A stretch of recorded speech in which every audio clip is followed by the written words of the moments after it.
예, 4월 20일 보내드리고 있는 서정욱의 법대로 2부 순서입니다. 자, 2부 순서에서는, 1부에서는, 저희들이 윤석열, 이재명 단독회담, 이 문제도 살펴봤고, 수원지검 술판, 왜 이렇게 하는가, 그 부분도 짚어봤는데, 2부에서는 먼저 저는 이 이야기를 좀 말씀을 드리고 싶어요. 뭐냐면은, 윤석열 대통령과 이재명이 단독회담을 하는 것은 정치행위입니다.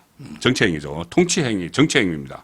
그런데, 이 정치행위 안에 통치행위에도 안 들어갈 수도 있는 것이 검찰 그리고 법원의 일이에요. 예. 법원이나 검찰 일이 대통령이 통치행위 안에 들어가면 안 되는 거잖아요. 그거는. 예. 별개로 다 독립성 있게 하는 건데 자, 그러면은 영수회담은 영수회담이고 뭐 단독회담이든 영수회담이든 영수회담이고 그러면은 이재명과 조국에 대한 오늘 또 조국이 그 이야기를 했더라고요.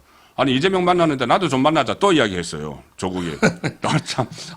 아니, 조국은 착각을 하는데 본인이 지금 제3당 대표 아닙니다. 국회 임기 시작 안 했어요. 22대. 자기 안에 현역 국회의원 항우는 하나뿐이 없어요. 그런데 뭐 나도 제3당 대표니 지금 만나자.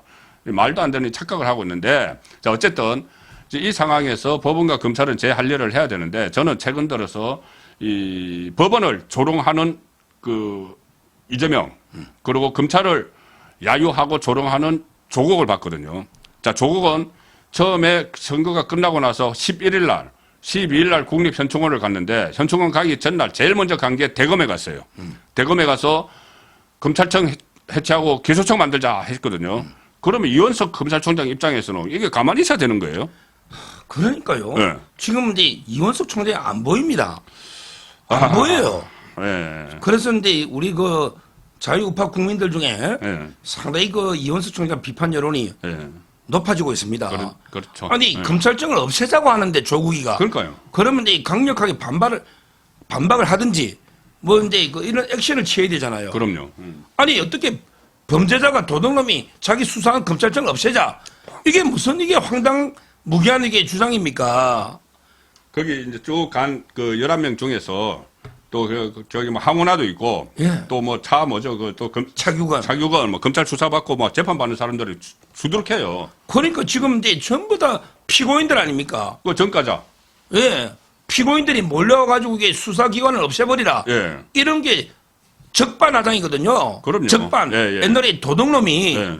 포졸 있잖아. 예. 포졸에 몽둥이 뺏어가 포졸 때리 팬다니까. 그렇죠. 도둑놈이. 그게 이게 적반하장이거든요. 적반하장이죠. 예. 저는 더 이상 이게 검찰이 예. 침묵해서는 안 된다. 이런 외압을 막아라고 총장 제도를 두는 겁니다. 그렇죠. 우리나라 검찰청법에는 검찰청은요. 예. 검찰총장과 검사로 구성됩니다. 이 말은 이제 딱 두 개 계급밖에 없어요. 그랬네. 검찰총장과 검사로 구성된다. 총장인 검사와 총장 아닌 검사가 있네요. 그렇죠. 총장인 검사는 단 근데 한 사람이고. 검사 중에서 뭐 우리가 부르는 보통 뭐 부부장 검사, 부부장, 부장, 차장, 예. 검사장, 고검장 예. 이런 게 편의상 내부에 그냥 직제고 예. 실제는 이게 법에는 예. 법률에는 검사와 검찰총장 그렇다면 이게 검찰총장이 예. 이런 외풍을 막아줘야죠. 그렇죠. 그래야 일선 검사들이 수사하잖아요. 그렇죠. 그게 문제라는 거예요. 정치권의 외풍 막아줘야 되는데 저기 이원석이 안 보인다. 예. 이러다가 그냥 8월에 임기 끝날 때까지 그냥 몸 낮추고 있으려고 하는 거 아닐까요? 지금 어차피 본인이 어떤 구속영장 치고 하면은 또 잡혀도 지키고 하니까 그걸 지금 두려워하는 거 아닌가요? 원래는 이제 그런 성격이 저는 분이 그렇죠. 아니다. 네. 이래 보는데 워낙 이제 우판에서도 비판 여론이 많아서 네. 상당히 저도 좀 내가 잘못 봤나 싶기도 하고요. 똑부죠. 예. 별명이 똑 그렇죠. 부러지는. 예. 예. 근데 지금은 뭐 그분이 원래 항상 일화가요. 네. 일화가 이제 출근하면요. 예. 자기가 이제 비서가 안 시키고 자기가 칼로 연필 5자루를 뾰족하게 깎습니다. 뾰족하게. 이게 칼을 가는 심정으로 수양이네. 뾰족하게 그게 이제 자기는 수양이고 예. 이게 이제 칼을 갈아서 마음에 이게 이제 수사 망가짐이거든요. 예. 근데 어떨 때는 심란할 때는요. 심란할 때는 이게 깎다가 연필이 살짝 부러져 버립니다. 잘 부러진다. 연필 심. 제가 보기 요즘 이원석 계속 총장 부러지나? 연필이 계속 부러져가 뭉퉁하게 예. 검찰의 칼이 날카롭지를 못해요. 지금은 가장 날카로워야 될 텐데. 칼이 너무 무뎌가지고 네. 칼이 들질 않아. 지금 이 정의의 칼로 제대로 목을 베야 되는데 네. 지금 저는 요즘도 이게 연필을 깎는지 예. 지금 그게 궁금할 정도입니다. 그러니까 이제 연필 그만 깎아도 되니까 이 정말 이 잘못하면 검찰의 흑역사로 기록될 것 같아요. 예. 이 상황이 그대로 끝나면 검찰의 흑역사가 되고 그 영장 청구도 그렇지만 또 이 지금 조국이 대검에 가서 대검 앞에서 막 외친 이유 중에 하나가 저번에 지난주에 말씀하셨지만은 대검이 울산 그 시장 선거 불법 개입 혐의에 대해서 재기 수사 명령을 내렸잖아요. 네. 그 수사 대상에 조국도 들어가 있는 거예요. 그러니까. 거기서 하는 상황에서 그 검찰총장이 좀 목소리뿐이 아니라 행동을 저는 취해야 된다고 보고 그 다음에 이 이재명 쪽에 김동아 그 변호사는 또 법원을 조롱을 하고 야유를 했거든요. 법원의 판결에 민주적 뭐가 들어가야 된다고 했죠. 통제. 민주적 통제가 들어가야 된다. 판결에 민주적 통제가 저는 민주당이 통제한다는 이렇게 들려요.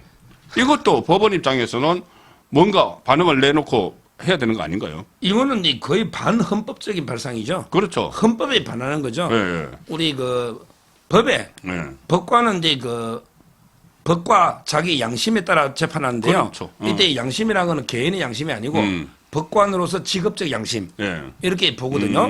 이 사법의 독립 있잖아요. 예. 이 부분은 법에 있는 거예요. 법에 헌법에. 예, 예. 따라서 이제 이런 그러니까. 판사의 재판에 예. 통제를 해준다. 예.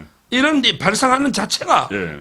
저는 위헌적이고 반헌법적인, 그렇죠. 반법치적인 예. 이런 데 그 발상이고 예. 이 김동완 이자야 뭐 이재명한테 완전히 원래 이재명하고 정지사 사이에 연락책이거든요. 연락책이죠. 예, 몇 차례 근데 말씀하셨죠. 예. 이번에 서대문 갑에서인데 도저히 안 되가 네. 세 명 중에도 떨어져가 4등의 놈을 다시 올렸죠. 다시 올렸잖아요. 예, 그 청년 성치훈이 특보예요. 예. 성치훈 방송하는 사람 떨어뜨리고 예. 이래가 배지를 거저 주니까 네. 지금 이제 완전히 뭐 충청을 국회에서 이재명 방탄의 앞장서는 예. 말도 안 되는 게 법원까지 압박하고 있는데 예. 그러니까 저는 그 민주적 통제 이 말을 듣고 뭐가 생각나냐 하면은 김명수가 처음에 대법원장 되고 나서 국민 눈높이에 맞는 판결을 해야 된다고 그때 그 이야기를 했거든요.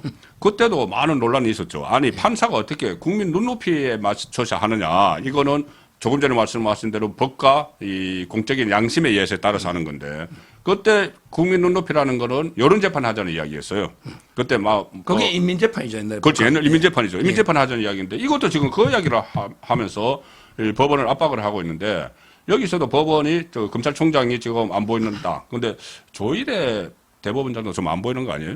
좀 근데 뭐 대법원장이 목소리 이거는 내기는 이제 거리나요? 아니 요거는 이제 뭐 김동완 이거는 지 혼자 개짖는 소리라 생각하니까 일일이 대법원장이 아직 뭐 아무것도 아니잖아요. 예, 예, 그냥 근데 혼자 조국이는 이제 그 황운하나 현역 의원들이 오가지고 그렇죠. 난리치니까 그렇죠. 그 조국이는 아무것도 아니지만 예. 황운하가 있잖아요. 예, 예. 아, 현역이 의원이니까. 예. 그래서 이게 저는 한마디 내야 된다. 그리고 그거는 검찰청에 몰려왔잖아요. 예, 예. 몰려왔잖아요. 몰려왔죠. 근데 뭐 김동완 이런 거야. 맞아. 조희대 대법원에 맞아. 말할 가치도 없죠. 김호준 방송 가서 이야기한 거 그거 뭐 그러니까 이건 이야기 안 했어. 아무런 예. 값어치가 없는 근데 거지. 민간인이에요. 어쨌든 그렇게 말하는 저희는 알아야 되는 거죠. 예. 이게 법원에 압력을 넣기 위해서다. 거의 뭐 위협하는, 협박하는 그런 수준이었습니다. 자, 이제 이 상황에서 어쨌든 지금 가장 중요한 고비라고 봐요. 오늘 윤석열 대통령이 어제 이재명과 이제 만나기로 했기 때문에 다음 주에 만나고 나서 일방적으로 막 밀려버릴 수가 있어요. 일방적으로 밀릴 수가 있는데 그러면은 대통령은 전체를 생각을 해야 되니까 뭐 협치도 이야기하고 이 협치도 제가 한 말씀만 들으면 이 생각이 지금 계속 나는데 협치라는 것은 쌍방향 통행이잖아요.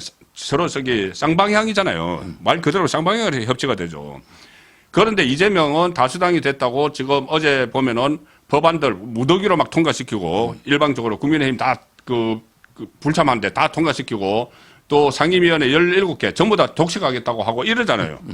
국회에서는 협치를 할 생각이 전혀 없으면서 국정에서는 협치를 하려고 하는 게 이게 저는 말이 안 된다고 보는데 어쨌든 이 상황에서 이재명 그리고 조국에 맞서서 싸워야 되는 건 집권당 맞죠? 집권당입니다. 소수당이 되고 하니까 제가 여전히 집권당인 국민의힘이 나서야 되는데 자, 국민의힘 누군가 강력한 리더가 있어야 되는데 저는 개인적으로 한동훈이 이번에 한번 좀 쉬어야 된다고 생각을 했다가 최근에 일어나는 상황들 보니 이게 한동훈이 아니면은 그러니까 물론 다른 훌륭한 사람들도 많지만은 한동훈이 본인이 이 선거를 총괄을 했다가 졌기 때문에 어떻게 보면은 자기가 책임을 지는 차원에서라도 이 한동훈이 조기에 나서야 된다. 그래서 이번에 전당대회라도 당장 나서야 된다고 보는데 우리 서종욱 변호사께서는 또 여러 이제 의견도 많이 들으시고 또 그 확실한 이 주관이 있었으니까 서종욱 변호사는 어떻게 생각하세요? 한동훈의 복귀 시점. 저는 김경률 비대위원도 이제 그 제로에 수렴한다 그랬잖아요. 이번에 출마할 거는. 그렇죠. 그 확률 제로, 가능성 예. 제로.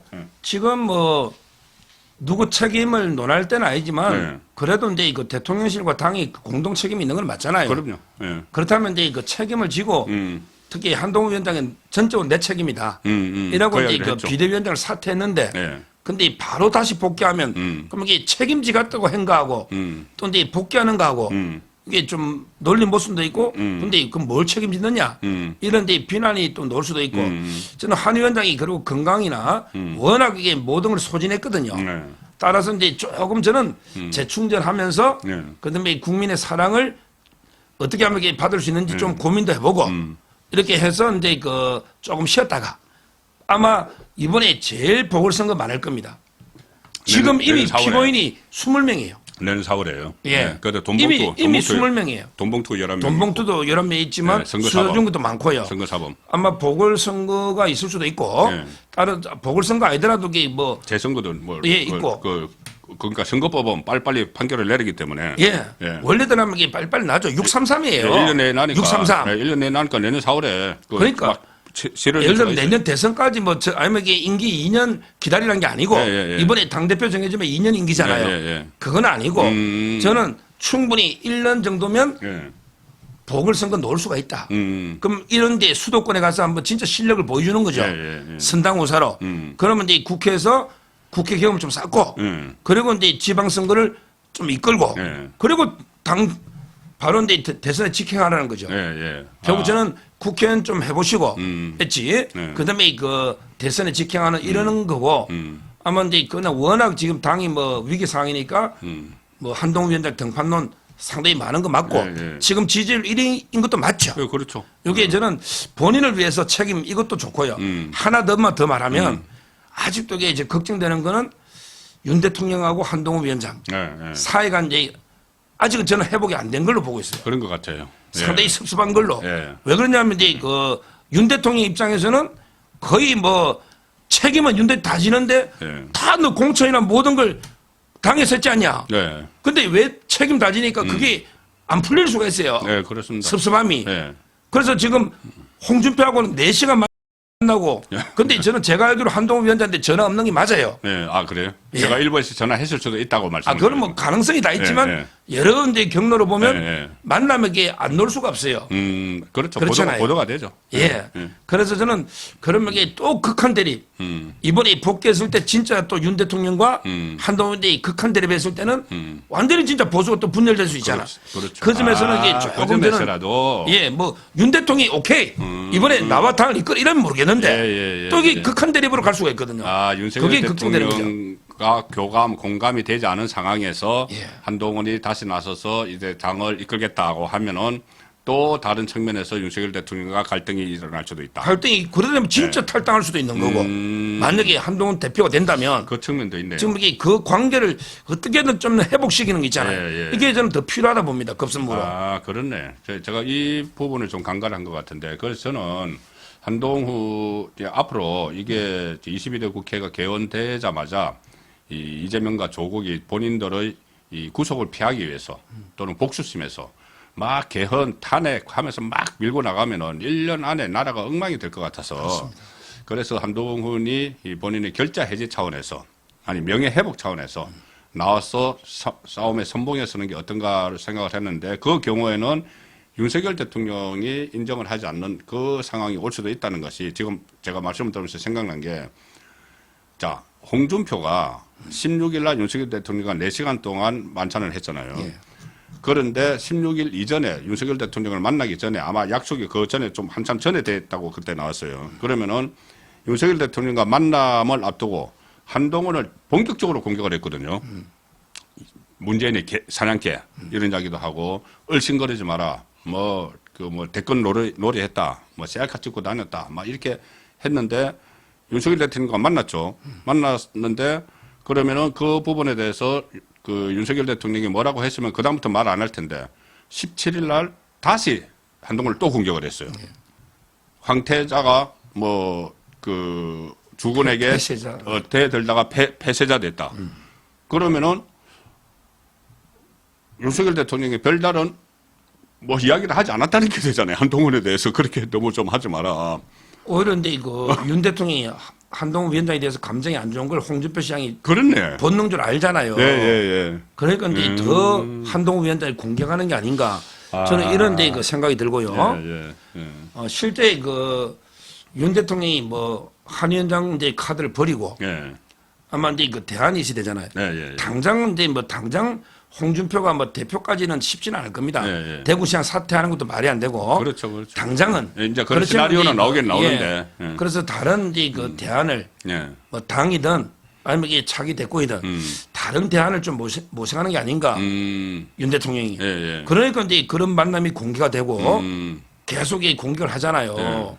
근데 저는 홍 시장님이 다른 거 뭐 정치적으로 공개하는 건 몰라도요. 그건 아닌 것 같아. 한동훈 특급법 수사나 잘 받으라. 그거는 이거는 그렇죠. 이게 좀 지나치다. 그거는 지나쳤죠. 이게 정치적 문제가 이 법적 문제거든요.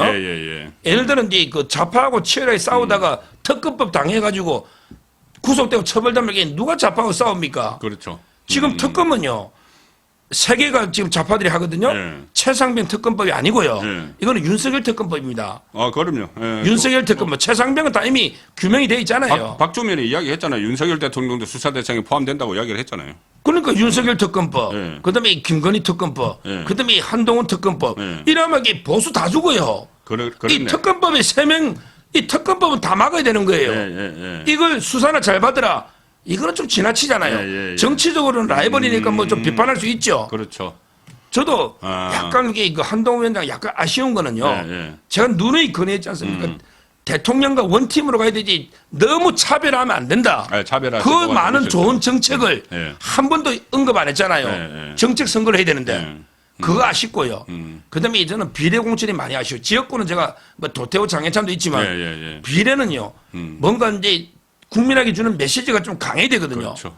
그리고 비례의원 한 사람 한 사람이 한 10만 표씩 가져와야 돼요. 맞습니다. 근데 이번에 뭐예요? 뭐 강등된 것도 아무도 모르는 사람이잖아요. 차라리 호남의 대표주자만 한 4-5명 주도요. 수도권에 호남표가 많잖아요. 수도권 호남표도 있고 또 정당 투표. 그러니까. 그래서 저는 이게 비례 공천이 상당히 아쉽거든요. 그렇다면 이제 그 한 위원장도 책임이 없다고 볼 수 없잖아. 그래서 이게 지금 급선무는 어떻게든 이게 그 윤석열 대통령과 한동훈 위원장이 다시 하나가 되는 이게 저는 제일 급선무라 봐요. 알겠습니다. 그게 급선무죠. 그게 급선무인데 그러니까 이제 다시 하나가 되면서 윤석열 대통령은 국정쇄신을 하고 한동훈 비대위원장, 전 비대위원장은 언제 복귀를 하든지 간에 이제 그 다음을 준비를 하는 그런 상황이 돼야 될 텐데 자, 윤석열 대통령 국정쇄신이 이제 근데 제가 오늘 이런 생각도 했어요. 그 윤석열 대통령이 일단 인적 쇄신을 한다. 그래서 국무총리 누구, 뭐 비서실장 누구 하다가 갑자기 이제 집안 정리를 하고 있었잖아요. 집안 막 틀어졌으니까 정리를 하고 있는데 갑자기 손님을 초대를 해버렸어요. 정리가 끝나기 전에 이재명을. 그래서 이게 뭔가 이제 일부에서 좀 다뤄봤지만은 근데 이제 집안 정리를 계속 하기는 해야 되는데 딱 깨놓고 국무총리하고 비서실장 누가 제일 적합하다고 보세요? 뭐 저는 비서실장은 이제 대통령의 충실한 참모면 돼요. 그렇죠. 성실하고 충성심이 있고 선소리 진짜 필요할 때 뭐 한두 번 몰라도 한두 번 몰라도 선소리 용어로 하면 선소리 용어로 하면 안 되잖아. 그렇다면 저는 뭐 지금도 이제 그 장재원 의원도 괜찮다 봐요. 장재원 원조 비서실장이죠. 장재원 의원도 이제 괜찮다고 보고요. 그다음에 조금 이제 뭐 쇄신 쪽으로 간다면 이정현도 한번 모셔봤거든요. 그렇죠. 옛날에 그 박 대통령 잘 모셔봤잖아요. 이런 분도 있고, 맞네. 뭐 정무수석은 아니지만 비서실장이라면 이제 뭐 원희룡도 못할 건 아니죠. 비서실장이라면 정무수석은 그 차관급이 아니잖아요. 그렇죠. 장관 국토부 장관 한 분 보기 정무수석이라 이건 아니잖아요. 장관급으로 만든다는 이야기도 있어요. 시민사회수석 기능하고 합쳐가지고. 그래도 이제 비서실장하고 좀 다르죠. 무게가 완전히 다르잖아요. 수석이건 좀 다르죠. 비서실장은 이제 인사위원장이거든요. 그렇죠. 총괄 인사를 담당해야 되니 이게 엄청나게 중요한 자리입니다. 거의 저는 대선 주자급이 와도 된다 봐요. 따라서 저는 뭐 이런 분들이 실장은 큰 문제가 안 된다 봐요. 대통령이 쓰고 싶은 사람, 편한 사람 쓰면 돼요. 뭐 정진석도 좋고 정진석, 원희룡, 뭐 이정현, 장재원 저는 괜찮다 봐요. 다만 이제 국무총리인데 이걸 이제 너무 이제 그 좌파하고 거의 뭐 열린 대각 하듯이 건네줘 버리면요. 그러면 그 사람이 오가 그냥 실세 법대로 하자니까. 그렇죠. 이게 법대로예요, 법대로. 이 국무총리가 법대로 하자면 골치 아프다니까. 헌법에 나와 있는 대로 국무위원 임명 제청권. 아니 서정욱이 법대로는 괜찮은데 그렇죠. 국무총리가 와가지고 어이 장관도 내가 다 제청해야 돼. 옛날에 김종필이도 몇 자리 줘. 그렇게. 그러면 이게 장관 자리까지 몇 자리 또 뺏기면 그러면 이게 권력 교체하는 의미가 없잖아요. 없죠. 따라서 저는 혼선이 생기죠. 총리는 국회에서 부결 뭐 3번, 4번, 10번 시키더라도 그럼 이게 국민들이 뭘 하겠냐고. 아까 저는 이게 깨끗한 사람만. 그럼요. 뭐 깨끗한 사람만 그 임명한다면 저는 문제가 없다 보거든요. 이렇게 그 총리 자리를 좌파한테 그냥 헌납해서는 안 된다. 이거는 분명하다 봅니다. 알겠습니다. 마지막으로 하나. 지금 그 법률수석, 정무장관은 이제 많이들 이야기를 하는데 법률수석 신설 이야기가 나왔거든요. 그러니까 그 전에 민정수석을 부활을 하지 않고 법률수석을 해서 원래 민정이 이 사정하고 민정기능인데 사정은 이제 떼내고 그냥 민정기능만 가지고 법률수석을 부활시킨다. 이 부분은 어떻게 보세요? 법률가로서. 지금 이제 대통령이 솔직히 통치권을 행사하려면요. 대통령의 그 눈각이 손과 발이 필요하잖아요. 필요하죠. 지금 그런 조직이 어디 있습니까? 없죠.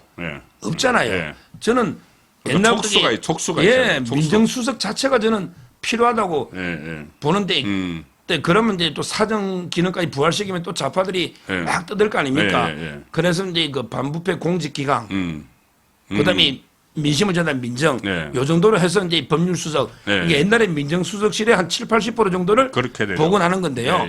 저는 당연히 필요하다 보는 거고요. 당연히 필요하다 보는 거고 이거는 이제 그 법 정책적으로 이런 일을 해야죠. 법은 대법원에 재판은 관여 못 합니다. 그렇지만 이제 국가 원수로서 대법원의 이제 시스템으로 우리 국민 전체 좀 신속한 재판 좀 합시다. 재판이 이렇게 지연되면 안 되잖아요. 이런 이제 정책을 짜는 건 필요한 겁니다. 그렇죠. 예산과. 그렇죠. 그게 법률 비서관이죠. 그렇죠. 가령 예를 들어서 아니 이재명 선거법 왜 1년 내에 끝내게 돼 있는데 지금 1심도 2년째 하고 있느냐 이런 것도 뭐 충분히 검토를 해가지고. 그럼 신속한 재판이니까. 신속한 재판을 그 빨리 하도록 좀 가이드라인도 주고 또 고칠 건 고치고 막 그런 것도 해야 되는 게 그 이제 법률 수석이 할 일이죠. 그러면 이게 법원하고 예산 협의돼야 되고요. 그렇잖아요. 사법개혁도 사법개혁도 이게 국가 차원이니까 대통령이 국가 원수로 지위가 있잖아요. 행정부 수반 지위도 있지만. 따라서 이제 그 법률비서관실도 좀 확대돼야 되고 특히 검찰도요. 법무부 통해서 어느 정도는 이게 일반론적인 통제를 해야 된다는 거죠. 개개 사건에 누굴 구속하라 마라 이거는 법무부 장관이 지휘하는 거고요. 근데 그게 아니고 검찰도 지금 사건이 엄청나게 딜레이되고 있잖아요. 뭐 신속하게 처리라든지 여러 가지 있잖아요. 이런 게 저는 필요하다. 그래서 이제 그 신설이 필요하고요. 적임자를 가장 꼽으라면 어떤 분이 뭐 제가 신설하자 했더니 서정 네가 하라는데 맞네. 그건 말이 안 적임자를. 되고. 아니 그건 말이 안 되고요. 제가 근데 한 명만 꼽으라면 저는 이복현을 꼽고 싶어요. 금감원장 아닌가요? 이복현. 이분이 그 여러모로 적임자다. 왜 그러냐면 이 검찰에서도 수사를 잘했고 금감원도 해봤기 때문에 결국 이 모든 걸 다 관할해야 되거든요. 그렇겠네. 대통령이 신임도 있고 능력도 있고 이번에 출마도 안 했잖아요. 뭐 이런 이제 분들 추천을 하라면 이제 그 뭐 이런 분이 하면 잘하지 않을까. 적임자겠네. 이래 보입니다. 제가 김대중 대통령 시절에 그 청와대를 출입을 했는데 그때 민정수석실 생기기 전에 이 민정수석실 없이 법무비서관실이 있었어요. 그때 법무비서관실이 누구냐면 박주선. 박주선. 박주선 법무비서관. 민정수석실 없는 법무비서관인데 사실상 지금 하면은 법률수석, 지금 만들려는 법률수석 역할을 했거든요. 그때 이 박주선 법무비서관이 했던 것이 국정 운영을 법대로 하는 거였어요. 법대로. 맞습니다. 국정 운영을 법대로 제가 하기. 박주선 이분하고 술자리 몇 번 했는데 그 주선주라고요. 인터넷 치면 나옵니다. 술에다가 막 고춧가루처럼 이렇게 뿌려가지고 고추를 주선주라 하는데 그분도 이번에 총리 후보 중에 한 분이죠. 입지전적인 인물이죠. 그분도 대단한 분이죠. 그래서 그때 이 법대로 이 DJ 때 법대로 국정 운영을 하기 위해서 박주선을 했고 이번에 법률 수석을 만들어서 지금 좀 늦었지만 법률 수석을 만들어서 법대로 국정 운영을 해야 되겠다는 그런 말씀을 들으면서 4월 20일 보내드린 서정국의 법대로 여기서 마칩니다. 고맙습니다. 감사합니다.